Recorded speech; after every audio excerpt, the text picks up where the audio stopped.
This morning, I've been joined in the studio by Nanaya Achepim Jantuah, former General Secretary of the CPP, and Mr. Kofi Akpalu, founder of the Liberal Party of Ghana. Ladies and gentlemen, welcome to the program. Thank you. Yesterday was a very colorful day in the Western region, the capital, Tesegendi Takrade. I don't know if that's on top of your mind this morning, but I want to get into your take in a minute or two. Walk us through what's on your mind. I'll start with you because, of course, ladies first. Yes, certainly. Yeah, I'm starting with you. Good morning. How are you, Sweetie? Yeah, good morning to your viewers. Yeah. I mean, I don't know what to say. It was everywhere. It's like some rabble rousing, and sometimes I wonder, who am I listening to? Am I listening to an opposition leader who is not in government, or I'm listening to sometimes a bit disgraceful the way. Disgraceful? Yes, sometimes it is, and it's a bit pitiful as well.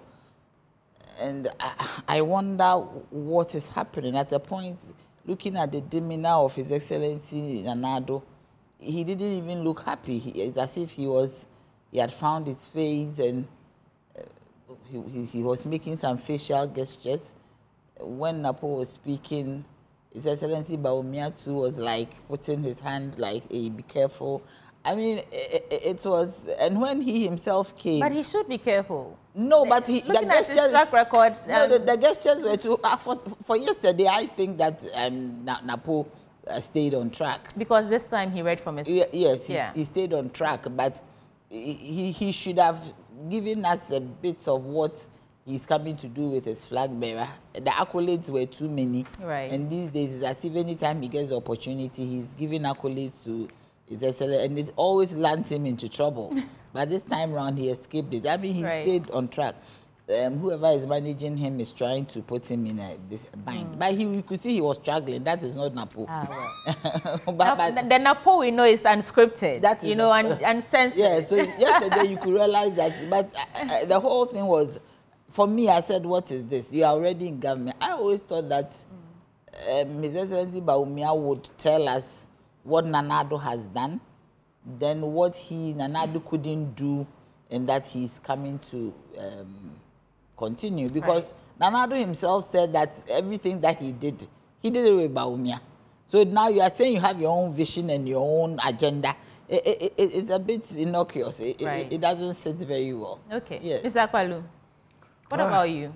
Top of mind. Oh, on top is that I've tried to follow these two major parties, especially when it comes to their manifestos. And it's something that they don't tell us in their manifestos as to their targets, what they are aiming to achieve. If they say they are going to create jobs, how many jobs? And how much is going to cost them to achieve that? They don't tell us in all their manifestos. Oh, we'll build roads. Oh, we are going to construct this. They're going to do this. They're going to do that. But what they don't tell us is how they are going to, and how many of them, so that when you are measuring them, you'll be able to say that, oh, they promised this and they've done this. Well, he did say that this is just what we saw yesterday was just the highlights of the actual manifesto, so more like a summary. So we should look forward to the actual manifesto that will have more details. Well, maybe then they'll put a figure to all their promises that they're making. Oh, no. Since 1992 to date, I've gone through all their manifestos, NPP, NDC. All right. And I don't see those figures. You see, they won't tell you because they don't know. It's just that it comes on top of their mind, and then they will just say anything, and then they write it. So it's like somebody will promise you 24-hour economy. What is in it? What are they going to do? They've been explaining and then that. My people in Kita or Anyako thinking that there's going to be 24-hour economy in the Kita area or Anyako. That's what they're expecting. What are they going to do in Anyako to give a 24-hour economy? Or Nkuranza? You understand? But people have bought into this. And then they are even wearing some T-shirts. They spend money to buy T-shirts, and then printed 24-hour economy. Whilst nobody's giving us figures as it's to what the season requires and demands in the build-up to December 2024. Yeah, this is where we end up complaining bitterly. Right. Because they give them false hopes, you know, for them to think that this God going to do, going to do that, you know. And I don't know you want to do it differently. Oh yes, okay. Because everything really attached figures. Let's start with the papers, and in the course of the conversations, you have time to elaborate more on your thoughts and opinion. I'll start with the Daily Graphic. On the front page, Bawumia means business, unveils manifesto focusing on jobs and businesses. At GJA 75th anniversary, speakers call for investment in AI infrastructure. Colleges of education must stay open, according to GTech. Let's start with the story. Of course, we started. Nanaya was sharing her thoughts and opinion about what she saw or watched yesterday. Bawumia means business. And the New Patriotic Party unveiled its manifesto that outlines the party's plans and vision for the next 4 years on every sector, and appealed to the Ghanaian public to keep faith with the party and entrust the presidency to its flag bearer, Dr. Mahmoud Bawumia, to steer the country to transform the Ghanaian economy. I mean, we all followed yesterday's activities. I mean, it started from Saturday, I think, with that health walk all over, painting the town blue, red, and white. But what really caught my attention yesterday was the absence of the First Lady. Did anyone else notice that she wasn't around yesterday? Yeah, we all noticed. I wonder what explanation and the potential Second Lady too wasn't there. No, she was. The potential Second Lady. Oh yeah, the potential Second Lady was in there as well. We only saw Napo's ring, but I didn't see a wife. Okay. When the time is right, I'm sure Napo will show us his wife, and they'll come out. No, but she came out during Napo's outdooring. Yeah, maybe they had other engagements. So I'm just asking that the potential first, Second Lady. Right. Probably. Potential. But the question I want to ask both of you this morning is, do you think, listening to Dr. Mahmoud Bawumia yesterday, you got a clear sense of what is his unique selling proposition based on everything that he said? Unlike the previous manifestos we've seen from 2016, 2020, you can take one sentence trademark policy. We had a free SHS, we had one district, one factory, we had planting for food and job. What do you think, or what did you deduce as his unique selling proposition from everything he told us yesterday? I'll start with you, Mr. Akwali. In fact, I think what they were talking about is this. It's rehearsed of what he told us at UPS. Both solutions for the future. So, and then this time they are telling us Bawumia means business. And then the lead is to solve.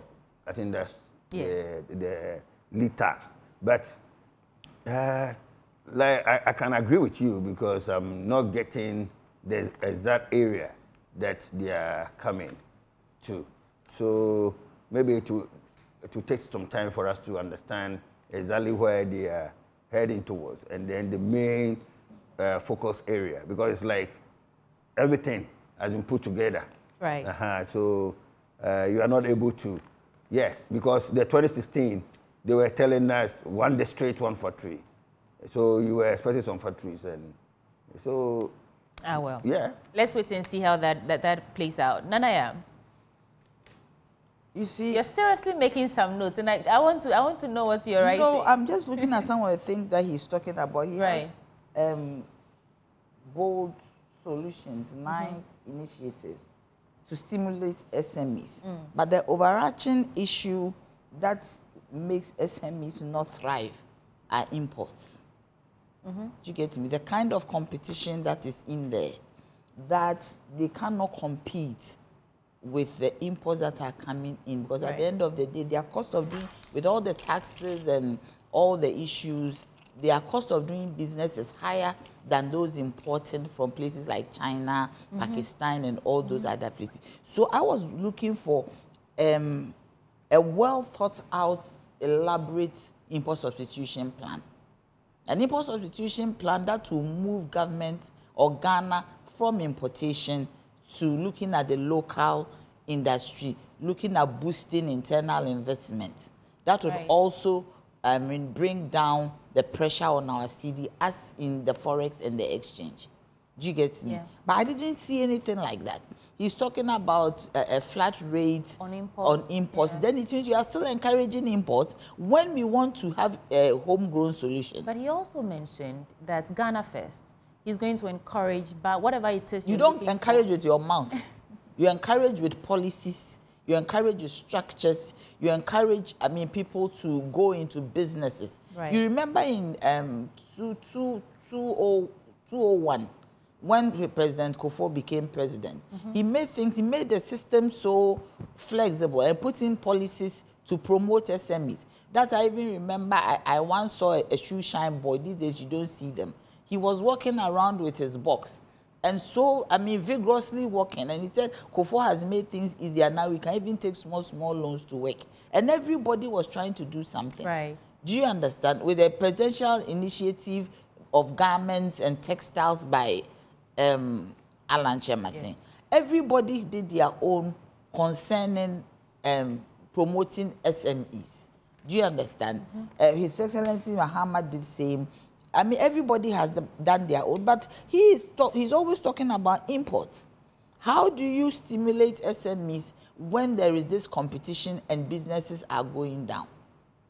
Even a marketing plan is part of it. What are you doing to create the enabling environment, helping them to market their produce and all that? Well, they just launched their manifesto and highlights. So perhaps the discourse now is how they're going to take one line item. No, but he didn't even mention for him to take it as a line item. An import substitution plan, like Nigeria did, they closed their borders, stayed within, grew their agro-industry, and now they are food sufficient. Do you understand me? So what are we going to do in that manner? He also talked about, when government talks about tariffs, I become a bit, a bit jittery, because they do not understand what goes in there. He's talking about giving lower rates to industry and other commercial entities. And the cost of doing private sector. But when you do that, because the whole tariff is about the cost of the service, and that cost of service should be synonymous to the amount of money you need to generate, to distribute, and to transmit. So if your cost of service is lopsided, then you have a problem. Because in this structure, if immediately you do the proper structure where commercial, industrial, big industries, bulk industries are paying less, then it means you have to put the burden on the residential consumer. Do you get me? So the residential consumers are more hit. So what are you going to do as you reduce? And that is what it should be, because the cost of service, serving them power is easier because they are closer to the supply point. That's a question I'm going to put. When we have that conversation later on in the show, and I'm going to ask that question. What really is a plan there? They should let us understand. No, because it doesn't stand with them. You see, the PURC is an independent body. Right. So it doesn't behove on government to start making these promises. Anytime you do this, like Nana Addo and Co did in 2016, that they were going to reduce tariffs. They reduced the tariffs by 20% by the time they realized there was a gaping hole in the revenue of the utilities because of that 20% reduction, even in America. So it's about comprehensive stakeholder engagements to understand, arrive at concrete solutions. It is the structure of the tariff. Then it is, you have to change the whole structure of the tariff. Otherwise, if you do not do that, we are in trouble. You're in trouble, or you are prepared to subsidize.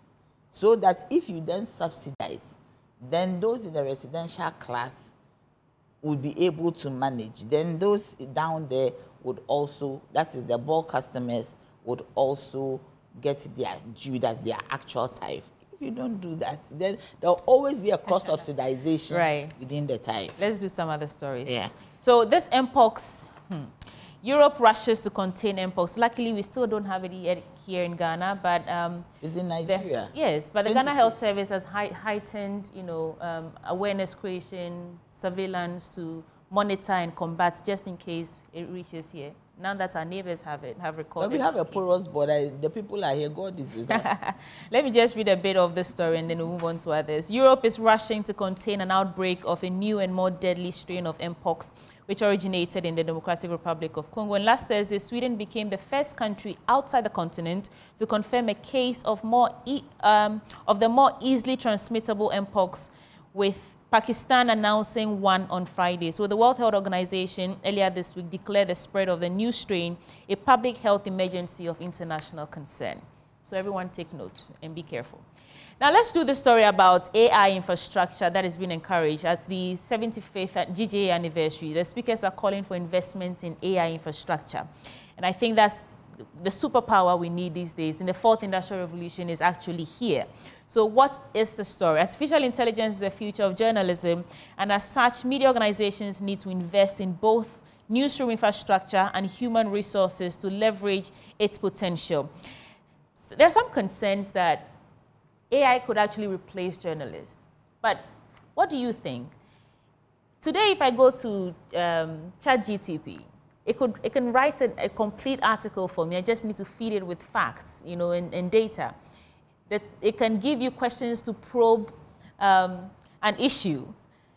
Do you think that AI is going to take our jobs? And this is where I come to you, Mr. Akpalu. Should we be encouraging AI infrastructure in journalism?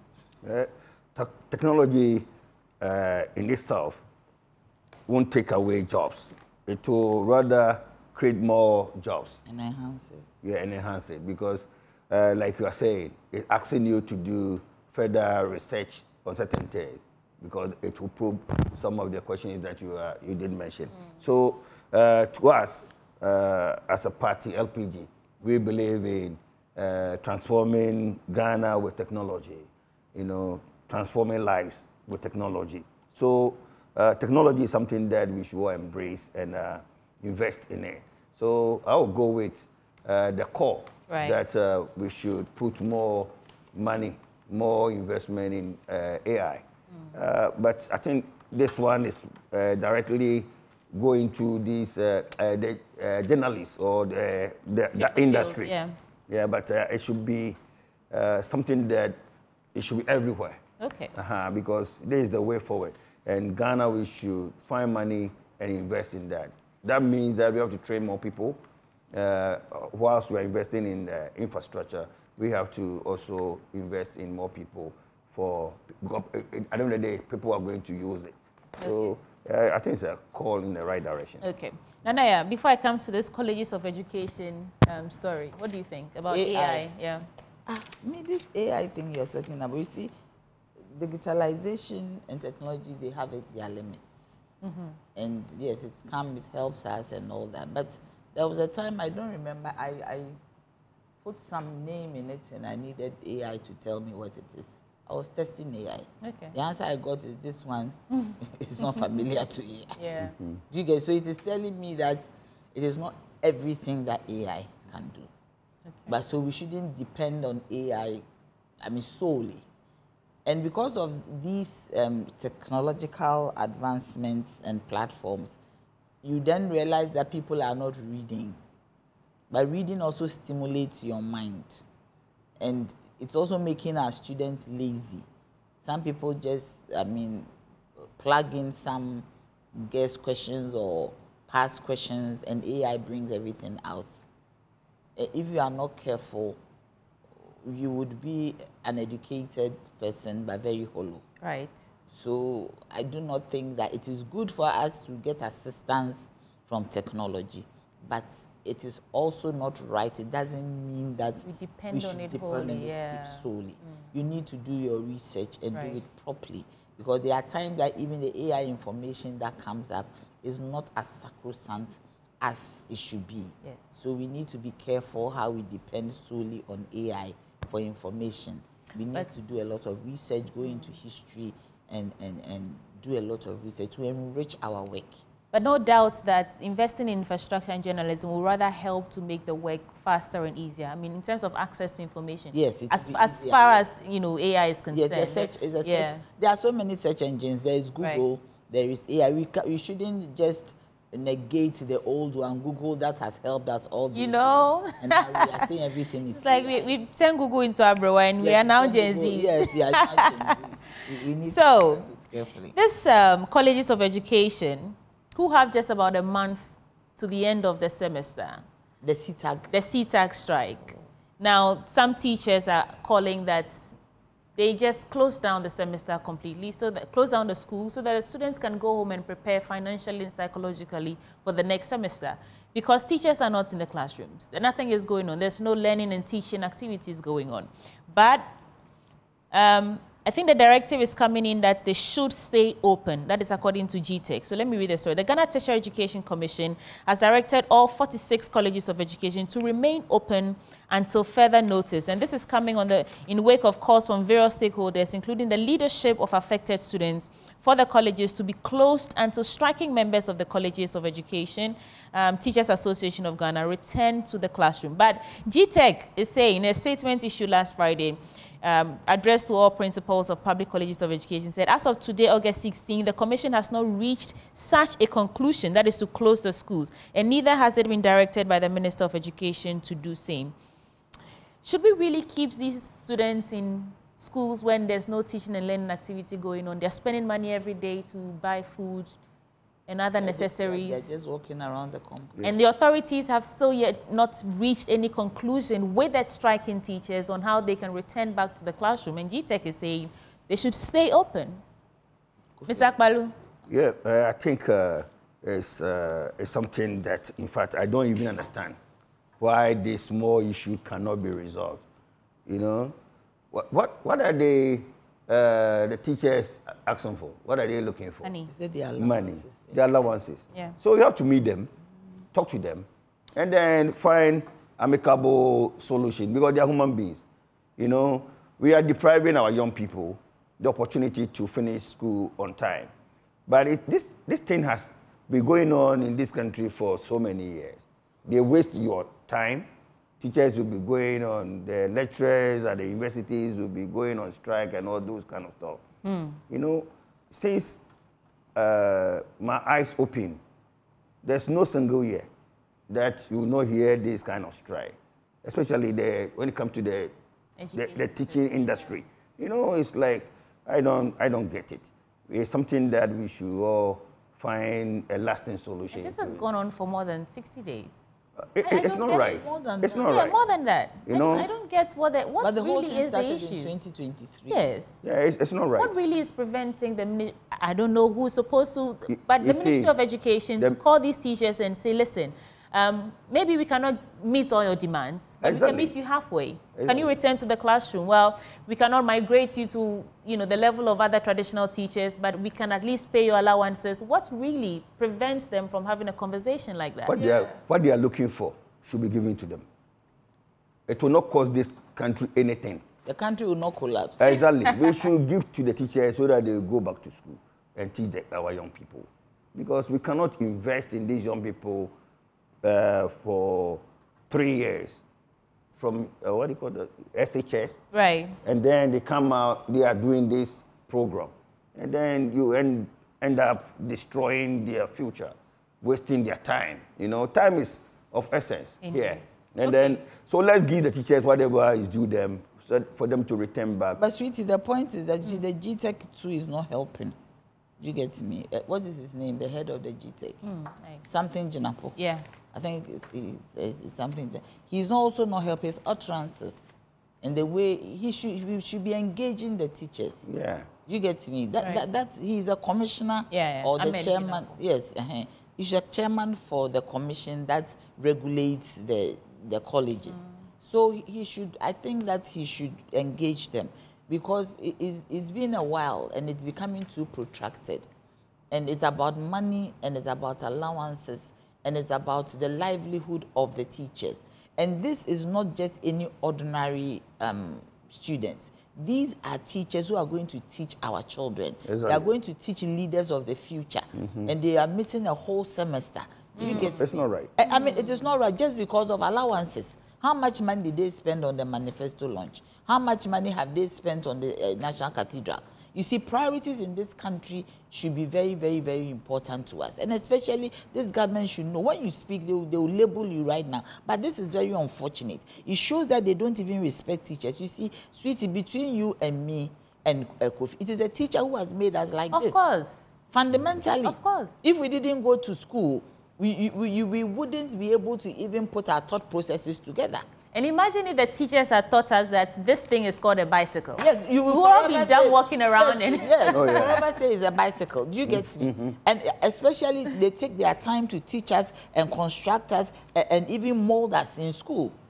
Do you understand? And teach us how to even acquire knowledge, further knowledge past the classroom. You see, when we go to school, we are empty. Not underestimate, yeah. Do you see how they can help us to start with A, B, C, D? Then you finish with the alphabet, then you are coming to B-A-D, bad. Do you get me? S-E is C. Then you do, yes, then you do that. Yeah. Then even sometimes they teach you rhymes. And the rhymes will tell you, old Mother Hubbard went to the cupboard. Do you get me? Yeah. So you Hubbard and cupboard, it is even rhyming. The teacher is teaching you. Anyway. We have issues in this country, and sometimes I hope that that's what the vice president who is seeking for us to give him an answer. I hope that these are the things that he didn't talk about. Teachers. Well, he spoke about education and a broader, you know. No, but he didn't talk about teachers. Well, not specifically. No, but if you do free SHS, if you do what is it, the fee, no stress fee, who is going to teach? The tables are not going to teach.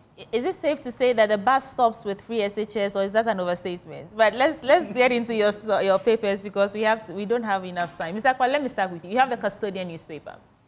I'm interested in this one, but it's not my paper. Yes. Let's give us an overview. Oh, yeah. Overview of the stories and the. Yeah, I think this one is Senate Prudence yields 230 million profit. And on what? I'm interested. Yeah, and they said they were making some losses. And now with some prudent management, they've been able to... After we shouted on them. Does that mean they have enough money now to cater for people? You know, there was that report that said by 2030 or so, SNIT will not have enough money to pay. Yeah. So let's get into that story. But 230 million, how much would they, how much will they cover? How many pensioners would they? You can check the page number on the front page. It's a page 6, and here is page 4, page 4, and then page 7. Yeah. So I don't know whether... So just say... Oh, okay. You guys, so it was turned around. Okay. The guy didn't print it well. Okay. So Prudence, Senate Prudence yields 230 million profit. They were... this has transformed a deficit of over 300 million into a surplus exceeding 230 million, representing an improvement of 176% in its financial performance. This one, I think they went to PAC, the Public Accounts Committee, last Thursday to consider the audited financial statement of the trust for whatever. I don't know. If it's really true, then... So why was SNATE making losses? Management. Investments. Oh, in their investment. I'm going to have to take the paper. Let me just get a sense of what the story really is, and then I'll come back to you. So they're saying that the prudent management by the Social Security and National Insurance Trust has achieved a significant financial turnaround. And members of PAC commended highly the remarkable achievements, which was commended by the PAC during the PAC meeting. And the total income has increased, so there's a figure to it, by 35.1%. That is 5,272,000 in 2022, and that was an increase from 3,903,635 in 2021, mainly due to an increase in net contributions received. So it's from contributions. Oh, okay. They're collecting more money, so they are making more money. Oh. Then it's not. People are now. Maybe I can. This is 2022 figures. I can suggest. This is 2 years ago. You know, I want to suggest something to SNATE. Right. Yeah, it's free. You know, they have to collect with January when it comes to their contributions. You know, they should do one collection center to collect that money. So that while the person is paying PAYE, he's also paying SNET right. at the same time. You know, that one will help them to get more. I'm sure they've heard you. Yes. Nanaya. Okay, on the front page is the publisher, the Ghanaian publisher. We've spoken about His Excellency Bawumia unveiling 9 key initiatives to stimulate SMEs. Then we have His Excellency J. Kufuor saying Bawumia is well equipped to modernize the economy. For the first time, I don't agree with my uncle. Uncle, How so? wherever you are, good morning. Today, I'm opposing you. For the first time, I don't agree. What's your bone of contention? My bone of contention is that if Bawumia has the skills to modernize the economy, why hasn't he done it now? Because that is the basis and the... Quote, I have never been a president before. It does not matter. He's been a vice president. A vice president is a surrogate president. Because when the vice president, the president is not around, the vice president is the one who takes over the management of the nation. Right. And they are together. The Constitution says that when you vote for the president, it is deemed that you have voted for the vice president, even though the vice president is not on the ballot paper. So for this one, I do not agree. He is not well equipped, because if he was well equipped, we would not be going through these troubles and he's quiet. Whatever equipment that he has to use it to help us. We have 3 or 4 months to go. He should redeem himself and let us know that he's well equipped. It is not by just talking. It is by your actions and what you can do to minimize the hardship of Ghanaians. For me, that is what I am most interested in. That we get up in the morning. Today you were showing something in, I think, around the White Volta. Right. Look at the filth and the dirt in a place like Tamale, which before was not like that. And no, it's as if nobody cares, as if nobody is running this country. There's filth everywhere. Ghana will not bear no Chihini Assurance. That one I agree with him. But assures with what? If there's anything, he should start talking to his nephews. I agree with his statement, but you should start talking to his nephews and their utterances. There was something that I picked on just by listening to your submission right now. Yesterday, he said that when he was talking about tax reforms, what he is proposing to do with tax flat rates and all that, and he said that no government has ever thought about restructuring or revising our tax structures yet. And I'm thinking to myself, but you are in government. You are in government. How are you confident enough to say that? No government has ever done that, and that's what you want to do, for which reason now we should vote for you. But you are still Sweetie, vice president. That is what I was saying, that the way they do things, the way and manner, it is disgraceful. And it looks like it's a joke. And it looks like they don't respect Ghanaians. You are in government. And Nanado is telling us, His Excellency Nanado is telling us that he walked with you, talked with you, chatted with you. And he's never regretted picking you. And now you are saying that no government. So what are you talking about? So you are saying that now you have dichotomized yourself from the president who picked you, and saying that he's proud that he picked you. And saying that he walked with you. So it means that all the policies that government put together, you are aware of it. There's a perception that majority of the voting population who, not majority, some of them who don't watch political talk shows and understand the issues and how we analyze them, would easily be swayed to vote for Bawumia because he's just not President Akufo-Addo. It is not They true. know President Akufo-Addo as the president. And so the fact that now we are offering Bawumia as this clean man who is not corrupt, who has all these wonderful ideas to turn the economy around, to lead us to solve. But if you've identified gaps in our development trajectory that you need to solve, that is a deficit on your side, because you have created, in the past 8 years, created those gaps, and now you want us to help you solve them. Just my thoughts. Mr. Kwalu, quickly, and then we I think I've heard both of you on this. You finished your submission. And then I want one more. Okay. Reverend, please hold on. Let her finish, and then I'll come to you. You don't have to even, we finish your newspaper. Why are you coming to talk again? Reverend Dr. Joyce, IE urges Ghanaians to embrace ethical leadership. I agree with it. Okay. Because leadership is cause. Okay. And every other thing is the effect of leadership. So we have to embrace leaders who have ethics, not those who come and lie to us. All right. In about 30 seconds, a wrap up. Okay, I'll take it like that. I agree with you, both of you, on this, that Bawumia is in government and he should be able to solve our problems. Yeah, I like that. And that means that 2024 elections, the only person who can solve our problems is this man sitting right here. It's Kofi Akpaloo. Because Mahama has been president before, and he couldn't do all that he's promising now. And Bawumia is also in government, is not also doing same. So I'm the only solution. And Alan Martin was also in government. So, and they are all the three. They are all promising flat rate to the importers. And what are you promising? We are promising that we're going to make sure everything that we consume here, we produce them here. We are not going to import. We are not going to encourage, especially rice and poultry. After 6 months in government, there won't be. We are not going to allow anybody to import. Well, thank you so much.